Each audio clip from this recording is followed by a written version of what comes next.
The debate over whether or not an independent Scotland could enter into a currency union using sterling with the rest of the UK is one of the main discussions explored in the Scottish Government's White Paper. Pro-union politicians claim that the SNP's plans for a sterling union was unworkable, but nationalist leaders claim retaining the pound would benefit both Scotland and Britain. Jamie Hepburn, the MSP for Cumbernauld and Kilsyth, agrees with the nationalist position. My position is that the Scottish Government's perspective is the correct one, that there should be the creation of a formal sterling currency zone, and that Scotland should continue to use pound sterling as its currency. I think it's a sensible proposition. It allows for a degree of stability in terms of cross-border business. I think it makes sense to minimise transaction costs. That would obviously self-evidently do that, and I think for those reasons, not least because Scotland would, with our North Sea oil and gas, would make a significant contribution to balance of payments for the rest of the UK.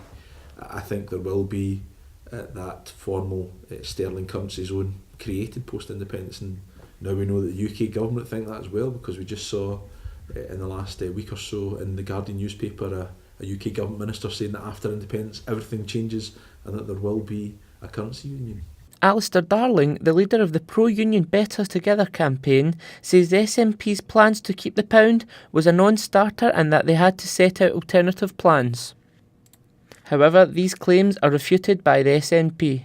First point about sterling is it's a tradable currency, so any country in the world can use it. The second point, of course, is that sterling is as much Scotland's currency as it is the rest of the United Kingdom's. And then there's a more fundamental point, as I've just set out, that's in the overwhelming interests of not just Scotland but the rest of the United Kingdom. So it's a common sense position, and if we look at what's really happening in terms of the UK government and the UK parties, because it's not just the UK government, of course, we saw the Labour Party, Ed Balls, coming out and backing up George Osborne, as he does in so many other ways, but we'll put that to one side for a minute.